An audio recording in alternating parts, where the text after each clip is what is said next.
স্বামী বিদেশে থাকায় দেবর আমাকে ঘরে একা পেয়ে রাম থাপান থাপাল। শরীরের যত জ্বালা পোড়া সব মিটিয়ে পানি বের করে দিল। সেই বাস্তব জীবনের গল্পটাই আপনাদের সাথে শেয়ার করব। বন্ধুরা, ভিডিওটি কানে হেডফোন লাগিয়ে পুরাটা শুনুন। রাফিকে দেখে মনে হলো সে আগের মতো আর নেই। আগে দুষ্টু মজা করা ছেলেটা এখন আরও শান্ত পরিণত। আমি জানতাম না কেন, তার চোখে তাকালে এক ধরনের আশ্বাস অনুভব করতাম। এক বিকেলে ফুলে পানি দিচ্ছিলাম, হঠাৎ সে এসে বলল, বৌদি, আপনাকে খুব ক্লান্ত লাগছে। কথাটা সাধারণ হলেও আমার বুক কেঁপে উঠল, কারণ অনেক বছর কেউ আমার ক্লান্তি শব্দহীনভাবে পড়ে শোনেনি। অত ছোট্ট একটি বাক্যই যেন মনে হলো কেউ প্রথমবার আমাকে সত্যিকারের মানুষ হিসেবে দেখল। আমি বুঝতে পারছিলাম না কেন রাফির উপস্থিতি আমার ভেতরে আলো জ্বালাচ্ছে। রাফি বাড়ি আসার পর থেকেই অদ্ভুতভাবে আমার কাজের খোঁজ নিতে লাগল। আমি কিছু না বললেও বাজার থেকে জিনিস এনে দিয়ে বলত, আপনার কাজ কমবে। রান্নাঘরের ভারী হাঁড়ি তুলতে গেলে সে দৌড়ে এসে ধরে ফেলত। তাকে বারণ করলেও সে হেসে বলত, আপনি এত কাজ করলে ক্লান্ত হবেন। তার এই খেয়াল আর যত্ন আমাকে ভিতর থেকে নরম করে দিচ্ছিল। মনে হতো কেউ যেন আমাকে নতুন করে গুরুত্ব দিচ্ছে, যত্ন করছে। আগের মতো একা লাগত না আর। অজান্তেই তার উপস্থিতি আমার দিনের একটা শান্ত অংশ হয়ে উঠছিল। একদিন সকালে চা দিতে গিয়েছিলাম। রাফি দরজায় দাঁড়িয়েছিল। চা হাতে দিতে গিয়ে দেখি সে গভীরভাবে আমার চোখের দিকে তাকিয়ে আছে। তার সেই দৃষ্টিতে ছিল না কোনো অশোভনতা, বরং এক অদ্ভুত শান্তি আর অনুভবের বার্তা। আমি চোখ সরিয়ে নিলেও বুঝেছিলাম সে শুধু আমাকে দেখছিল না, আমাকে পড়ছিল। সেই মুহূর্তে মনে হলো বছর ধরে জমে থাকা আমার নিঃসঙ্গতা যেন তার চোখে জায়গা করে নিচ্ছে। আমি ভয়ও পেলাম, আবার নিজেকে অদ্ভুত নিরাপদও লাগল। সেই দিন বুঝলাম আমাদের মাঝে কিছু একটা জন্ম নিচ্ছে, যা আমরা কেউই মুখে বলতে পারছিলাম না। এক রাতে বারান্দায় বসেছিলাম। চাঁদের আলো নরমভাবে উঠোনে পড়ছিল। রাফি এসে পাশে বসল। হঠাৎ বলল, বৌদি, আপনি কি সত্যিই ঠিক আছেন? কেউ এত গভীরভাবে আমাকে কোনোদিন জিজ্ঞেস করেনি। বুকের ভেতরের সব গোপন ব্যথা যেন বেরিয়ে এলো। স্বামীর দূরত্ব, প্রতিদিনের পরিশ্রম, না পাওয়া ভালোবাসা, সব খুলে বললাম। রাফি শুধু চুপচাপ শুনল, একটাও কথা বাধা দিল না। তার সেই নীরব মনোযোগ আমাকে ভরসা দিল। প্রথমবার মনে হল আমি কারও কাছে সত্যি সত্যি গুরুত্বপূর্ণ। রাফি যেন আমার ছায়া হয়ে গেল। আমি মন খারাপ করলে বুঝে ফেলত, রান্না করতে কষ্ট হলে সাহায্য করত, কথা না বললেও পাশে দাঁড়িয়ে থাকত। আমার প্রতিটি কথাকে সে গুরুত্ব দিয়ে শুনত। মাঝে মাঝে বলত, আপনার হাসিটা খুব সুন্দর। আমি জানতাম না কেন এই কথা আমার ভিতরকে আলো ভরে দিত। রাফির সঙ্গ ধীরে ধীরে আমার মনের ভার লাঘব করছিল। এক সময় বুঝলাম আমি তাকে পাশে পেলেই শান্তি পাই। তার উপস্থিতি আমাকে প্রতিদিন নতুন করে শক্তি দিত। মনে হচ্ছিল সে না থাকলে দিনটা যেন ঠিকমতো কাটে না। বিকেলে বৃষ্টি পড়ছিল আর ঠান্ডা বাতাস বারান্দা ভরিয়ে দিচ্ছিল। রাফি পাশে দাঁড়াল। বৃষ্টির শব্দে অদ্ভুত শান্তি ছিল। সে বলল, আপনি চাইলে আমি আপনার সব কথা শুনতে পারি। সেই মুহূর্তে তার কথাগুলো আমার হৃদয় ছুঁয়ে গেল। আমি বুঝলাম কেউ যখন সত্যি মনের পাশে দাঁড়ায়, তখন অনুভূতি নিজে থেকেই জন্ম নেয়া। রাফির দিকে তাকাতে গিয়ে নিজের ভেতর অদ্ভুত ধক অনুভব করলাম। মনে হলো আমরা দুজনেই নীরবে পরস্পরের দিকে এগিয়ে যাচ্ছি। কিন্তু সেই টান আমাকে একই সঙ্গে ভয় আর শান্তি দিচ্ছিল। একদিন বিকেলে উঠোনে বসেছিলাম। রাফি অস্থিরভাবে এদিক ওদিক হাঁটছিল।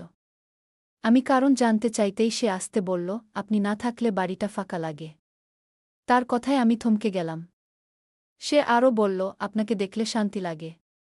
কথাগুলো সরাসরি প্রেমের নয়, কিন্তু তার অনুভূতি স্পষ্ট। আমি ভয়ে বললাম, রাফি, আমরা ভুল পথে পা বাড়াতে পারি না। সে মাথা নিচু করে বলল, জানি বৌদি। কিন্তু আপনি কষ্ট পেলে নিজেকে আটকাতে পারি না। তার চোখের সত্যতা আমাকে ভিতর থেকে কাঁপিয়ে দিল। এরপর থেকে আমার মন ভয়ানক দ্বন্দ্বে পড়ে গেল। রাফির ছোট্ট যত্ন, নরম কথা, গভীর দৃষ্টি আমাকে কাছে টেনে নিত, কিন্তু আমি জানতাম সমাজের নিয়ম আমাদের জন্য কঠিন। অনেক রাত জেগে ভাবতাম, ভালোবাসা কি সত্যিই অপরাধ? মানুষ কি অনুভূতির উপর নিয়ন্ত্রণ রাখতে পারে? রাফি আমাকে ভরসা দেয়। অথচ আমি সেই ভরসার সামনে নিজেকে দুর্বল মনে করি। মনে হতো আমরা দুজনেই কিছু অনুভব করছি, কিন্তু সেটা বলা যায় না। এই টানাপোড়েনে আমি প্রতিদিন ভেতরে ভেতরে ভেঙে পড়তাম। এক সন্ধ্যায় রাফি বলল, আপনি যদি দূরে থাকতে বলেন আমি থাকব। কিন্তু আপনার কষ্ট আমি সহ্য করতে পারি না। ওই কথাটি শুনে চোখে জল এসে গেল। আমরা দুজনেই জানতাম আমাদের সম্পর্ক কোনো সীমা ছাড়াতে পারে না, তবুও এই অনুভূতি সত্য, তাই আমরা সিদ্ধান্ত নিলাম দূরত্ব রাখব, কিন্তু মনের আলোর জায়গাটা রেখে দেব। আজও সে স্মৃতি আমার ভিতরে নরম হয়ে থাকে। আমরা কথা কম বলি, দূরত্ব মানি, কিন্তু সেই নীরব মমতা কোনোদিন ফিকে হয় না। কিছু অনুভূতি না বললেও চিরকাল বেঁচে থাকে। রাফিকে দূরত্ব রাখতে বলেছিলাম, কিন্তু সেই সিদ্ধান্ত আমাকেই দুর্বল করে তুলল। সকালে কাজ করতে গিয়ে ওকে এড়িয়ে চলতাম, অথচ মনটা খুঁজে ফিরত তার উপস্থিতি। বুঝলাম দূরত্ব রাখা শুধু কথায় সহজ, জীবনে নয়। রাফিও নিশ্চুপ থাকত, কিন্তু দরজার আড়ালে দাঁড়িয়ে আমাকে দেখছে, এটা অনুভব করতে পারতাম। বাড়ির পরিবেশে নীরবতা নেমে এলো, কিন্তু এই নীরবতার ভেতরেই একটি অদ্ভুত টান জন্ম নিল। আমরা দুজনেই জানতাম দূরে থাকা মানে ভুলে যাওয়া নয়, বরং এই দূরত্বই আমাদের নাবলা অনুভূতিকে আরও তীব্র করে তুলছিল। পরিবারের লোকজন কিছুই বুঝত না, কিন্তু আমাদের দুজনের আচরণ বদলে গেল। রান্নাঘরে তাকে দেখলে আমি চুপ করে যেতাম, আর রাফি চোখ নিচু করে অন্যদিকে তাকাত। তারা ভাবত হয়তো ঝগড়া হয়েছে। মাঝে মাঝে দেবরকে এভাবে চুপচাপ দেখে আমার শাশুড়ি বলতেন, রাফি, তোমার কি কোনো চিন্তা? আর আমি ভিতরে ভিতরে ভয় পেতাম, কখনো যেন কেউ কিছু বুঝে না ফেলে। এই চাপ সামলাতে গিয়ে আমি আরও ক্লান্ত হয়ে পড়ছিলাম। তবুও সমাজের মুখে মানিয়ে নিতে আমরা দুজনেই নিজেদের অনুভূতি লুকানোর চেষ্টা করতাম। একদিন বিকেলে উঠোনে কাপড় শুকাচ্ছিলাম। রাফি দূর থেকে দেখল, কিন্তু কাছে এল না। জিনিসপত্র গুছিয়ে রাখতে রাখতে দেখি টেবিলের উপরে একটা ছোট কাগজ রাখা, লেখা ছিল, আপনি ভালো আছেন তো? এই 3টি শব্দেই আমাকে কাঁপিয়ে দিল। সে সামনে এসে কিছু বলার সাহস পায়নি, কিন্তু তার নীরব বার্তায় বুঝলাম সে আমাকে ভীষণভাবে অনুভব করে। আমি কাগজটা বুকের কাছে ধরলাম, কিন্তু নিজেকে বললাম এই পথ বিপজ্জনক। তবু হৃদয়কে থামানো গেল না। তার নীরব যত্নই আমাকে আবার শক্তি দিল। সেদিন রাতে স্বামী ফোন করল। অনেকদিন পর তার কণ্ঠে একটু মমতা পেলাম, কিন্তু আশ্চর্যভাবে সেই মমতা আমাকে স্পর্শ করল না। ফোন রেখে গভীর শ্বাস ফেললাম, ভালো লাগা বদলে গেছে, নাকি সময় আমাকে কঠিন করে দিয়েছে? রাফির ছোট যত্ন, তার নিশ্চুপ পাশে থাকা, এসবই আমার মনকে বদলে দিয়েছে। স্বামী বলল, আগামী মাসে টাকা পাঠাব। অথচ আমি ভেবে চললাম টাকা বা দায়িত্বে কি ভালোবাসা পূর্ণ হয়? নিজেকে আরও অপরাধী লাগছিল। সেই রাতে ঘুমাতে পারিনি, 2 দিকেই টানছিল জীবন, আর মাঝখানে দাঁড়িয়েছিলাম আমি। পরের দিন দেখলাম রাফি নিজেকে আমার থেকে পুরোপুরি আলাদা করে ফেলছে। আগের মতো সাহায্য করছে না, চোখে চোখ রাখছে না, এমনকি এক টুকরো হাসিও নেই। বুঝলাম সে জোর করে নিজেকে দূরে রাখতে চাইছে, যাতে আমি সমস্যায় না পড়ি, কিন্তু তার এই দূরত্বই আমাকে আরও ব্যথিত করল। মনে হলো কেউ আমার মন থেকে আলোটাকে সরিয়ে নিচ্ছে। বিকেলে সে ঘর পরিষ্কার করছিল। আমি আসতেই দূরে সরে গেল। সেই নীরবতা সহ্য করতে পারলাম না। বুঝলাম সে যতই দূরে থাকতে চাইবে, তার উপস্থিতির অভাব আমি সহ্য করতে পারব না। একদিন আমরা রান্নাঘরে মুখোমুখি হলাম। আমি ভাত নামাচ্ছিলাম, আর রাফি পানি আনতে এসেছে। কেউ কিছু বলল না, কিন্তু চোখে চোখ পড়তেই বুকের মধ্যে ঢেউ উঠল। আমি বললাম, তুমি দূরে যাচ্ছ? সে নরম স্বরে বলল, আপনার ভালো হোক চাই। তার কথায় রাগ, কষ্ট আর মমতা সব মেশানো ছিল। আমি কিছু বলতে পারলাম না। আমরা দুজনেই বুঝলাম এ সম্পর্ক কথায় প্রকাশ করা যাবে না। কিন্তু অনুভূতি যতই লুকানো হোক, তার ভার দুজনের মনেই জমে রইল। একদিন প্রচণ্ড জ্বর এলো। মাথা ঘুরছিল, শরীর দুর্বল। সবাই ব্যস্ত ছিল, কিন্তু রাফি প্রথমেই টের পেল। আমার ঘরে ঢুকে পানি এনে দিল, কপালে ভেজা কাপড় রাখল। আমাকে এত যত্ন নিয়ে কেউ দেখেনি বহু বছর। আমি দুর্বল কণ্ঠে বললাম, তুমি কেন এলে? সে বলল, আপনাকে একা দেখে থাকতে পারলাম না। তার চোখে সেই সত্যিকারের উদ্বেগ দেখে আমার সব ভয়, সব দূরত্ব ভেঙে পড়ল। বুঝলাম এ অনুভূতি থামানোর মতো নয়। জ্বর কমলে আমি বারান্দায় বসেছিলাম। রাফি একটু দূরে দাঁড়িয়েছিল, কিন্তু চোখে এক ধরনের শান্তি। আমি তাকে বললাম, তুমি পাশে না থাকলে হয়তো আমি এত তাড়াতাড়ি সেরে উঠতাম না।